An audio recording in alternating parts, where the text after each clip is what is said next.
Welcome back uli sa aking channel. Panibagong araw, panibagong video na naman ang aking ibabahagi sa inyo. Disclaimer lamang po sa mga taong negatibo at hindi naniniwala sa mga pampaswerte. Skip mo na lang ang video. Para lang ito sa mga taong may paniniwala na may swerteng darating sa kanila. Gusto ko lang ibahagi sa inyo itong pampaswerte na palagi ko ring ginagawa. Simula kasi nung ginawa ko ito, laging umaapaw ang pera sa wallet ko. Kahit sa bag ko, nagtataka na lang ako dahil nagagamit ko naman ang pera. Kaya hindi ako nagpapawala ng pampaswerte na ito.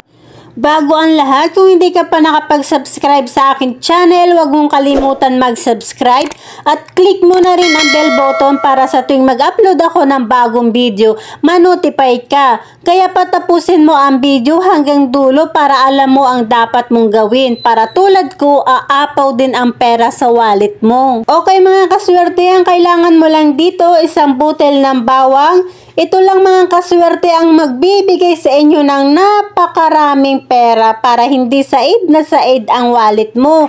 Napakasimpleng pamamaraan lang kaswerte, apaw na apaw ang pera sa wallet mo. Naranasan nyo na ba yung marami kayong utang tapos wala ka nang malapitan? Dahil sa dami ng utang mo kaya wala nang nagpapautang sa'yo? Tapos dumating na rin sa point na wala kayong makain? Kaya subukan mo itong pampaswerte na ito para hindi mo na kailangan lumapit sa iba para mangutang. Baka pag dumating yung panahon na ikaw na lang ang inuutangan. Bago nyo lagyan ng pampaswerte ang wallet mo o kaya ang bag mo, alisin mo ang mga resibo na nakatago dyan sa wallet mo kasi hindi rin yan iepekto dahil may kumukontra sa wallet mo. Baka isa yan sa mga dahilan kaya mailap ang swerte sa'yo.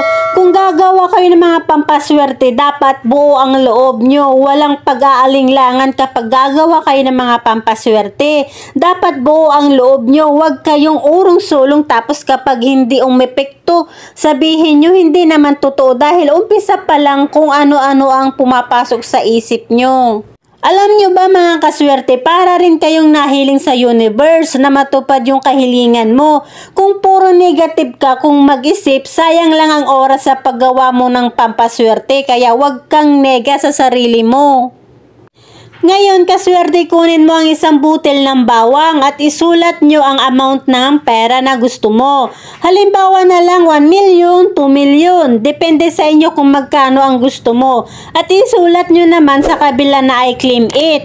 Ngayon, bago nyo ilagay ito sa wallet nyo, magdasal muna kayo. Halimbawa na lang sa pamamagitan ng isang butel ng bawang, aapaw ang biyaya, hindi ako mauubusan ng pera sa wallet ko. Makakabayad na ako sa mga utang ko. Gawin mo ito kaswerte sa araw ng Martes o kaya sa Friday ng umaga.